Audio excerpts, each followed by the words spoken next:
Welcome back to Sister Circle Live. We're back with Andrea Kelly, the ex-wife of singer R. Kelly. Okay, we're going to try to... We're going to try to get through it. We're going to try to get through it. R. Kelly's book that he released, and then there's those eyes, right? The reason why my eyes are closed, because I can't even see it. I can't see it. Okay, well, you know what? We're gonna debunk all of these fooleries. Yes, we are. Yes, we are. R. Kelly's book, Solar Coaster. You called me on Mother's Day. Happy Mother's Day, yeah. We had a good chat about some of the things in his book.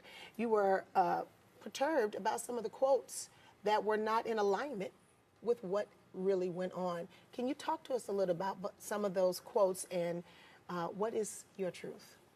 Well, my truth is, which camera do I look directly into? Let's see. My truth is, Robert, you don't get to tell my story. That is my truth. You should have never put me in your book. And if you're going to put me in your book, then you're going to tell the truth in the book.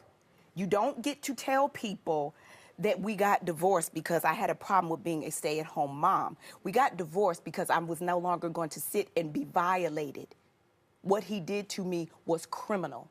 Domestic violence is a crime. So you don't get to write a book and totally dismiss the turmoil and hell I've been through. And then you're just we're gonna sugarcoat it and just say, oh, because she didn't want to be a stay-at-home mom, you know, that's why we started arguing and fighting. Well, I asked her if she didn't love me anymore. She threw a ring into the pond. No, I threw a ring into the pond because there's not enough housekeepers, Maybachs, sharks, private planes, jets that's gonna allow me to continue to let you abuse me. That's what you put in your book. You put the truth in your book, not what you want people to know. Andrea, for women who are at home going through domestic violence, can you take us through some of the things that you went through that you experienced in your marriage with R. Kelly?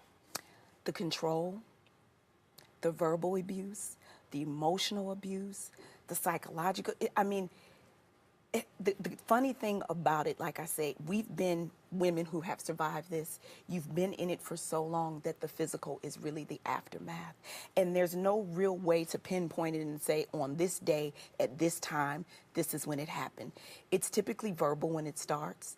It's about the control. I think as women, we have been taught that men are in control when it comes to relationships. The first thing we're taught as little girls is that violence equates being liked or loved. As little girls, if Tommy pulls your hair, oh, he's only doing that because he likes you. If he kicks you, he's doing that because he likes you. So you top that with growing up in a household where I had a Baptist preacher, a man who took his hands to cast out demons and bless people and christen babies, are the same hands that are choking the life out of my grandmother. So you topple that with getting in an abusive relationship with a man who, again, my grandfather was a pillar in the community. And here you are with a man who's a pillar in the community. He's a superstar. But what people don't also know is I didn't get with Robert when he was super famous. He just left public announcement. He was working his way to becoming the R. Kelly that people know today.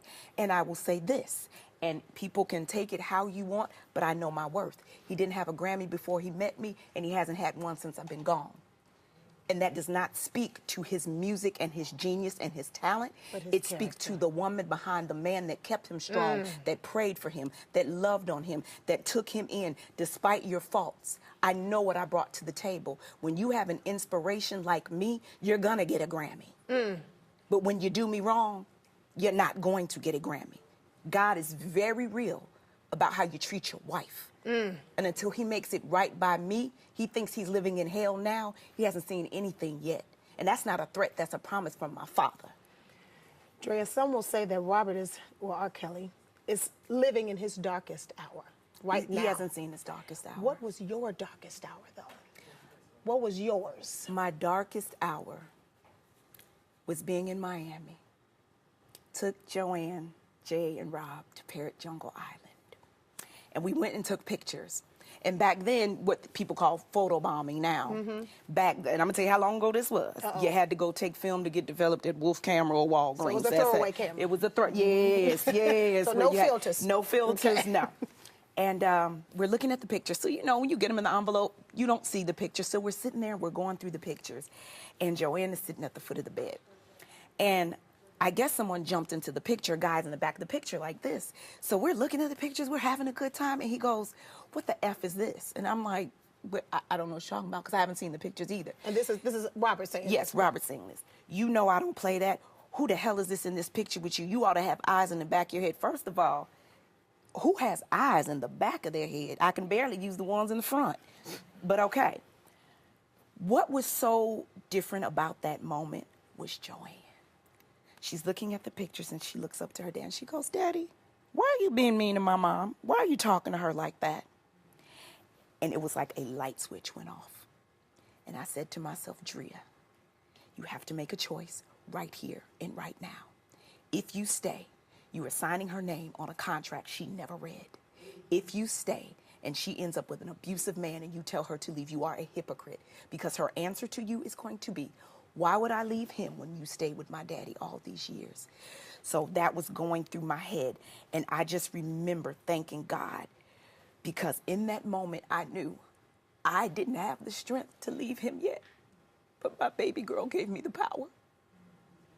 Did JoJo ever see, because she's the oldest. She's the oldest. Did she ever see any of the physical aspect? No. Thank You God. shielded her. I Thank shielded God. her. But you know what? I'm a mom that likes to be a living example. And it wasn't until I left that I wasn't teaching her to be strong. I was teaching her to be a liar.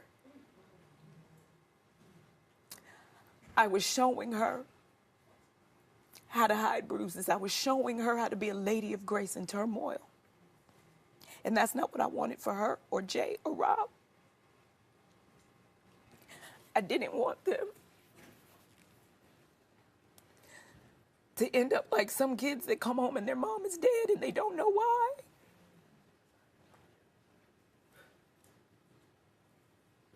So I knew in that moment, you gotta go, Drea, you gotta go. Drea, take us through the moment that you walked away. What was that day like? That day, I just remember playing sick all day. And I went and I got in the bed. And I was like, okay, what are you gonna do? What are you gonna do? And something just said, end it. That was my first answer, end it. And I remember going out on the balcony. We were at the Wyndham Grand Bay Hotel. I'll never forget it, Coconut Grove. And I actually climbed up on the balcony. And I had one foot propped against the wall. And my other foot, I climbed up on the ledge. And I remember looking down. And it's almost like God was able to let me see in the future. And I saw my body laying in blood. And I saw the ambulance come. And I saw the housekeeping come out. And they were pointing up. And they said, she jumped from up there. And then I remember my baby's voice in the back going, Mama, Mama, why did Mama jump? Why did Mama leave us? And I remember jumping down. And I said, okay, God, you have to give me an answer today. What do you want me to do if this is not for me and you want me to leave? What do you want me to do? God, I need an answer today, not tomorrow, not in an hour. I need it now. And the first thing God told me, he said, grab your laptop. And I'm like, oh, God, you tripping. A laptop? Are you serious? And once I grabbed the laptop, he said, put in domestic violence. And I'm thinking to myself, but I'm not that girl. I'm not the teeth missing. I'm not the broken bone girl. And God said, keep scrolling. So I kept scrolling. And at the end of the domestic violence awareness website, there was a questionnaire. And there was 17 questions. And they ask you, has your abuser ever done? And of the 17, Robert had done 15 to me. Oh, my God. And that is the moment that I realized, like, Drea, you're being abused. You gotta go.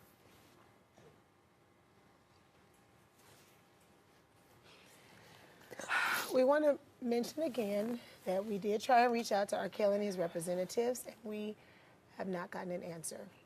But for women out there who are going through domestic violence, I hope that you can take this story, and I hope that you can ingest it and learn from it today. And if you are going through it, please reach out to the National Domestic Violence Hotline at 1-800-799-SAFE. There are people out there that can help you. and prevent you from going through what you've seen here and heard here today. Drea, I love you. I love you. You are a victor. Thank you. And thank you for being here with us. Thank you for having me. My God. Thank you. We'll be back.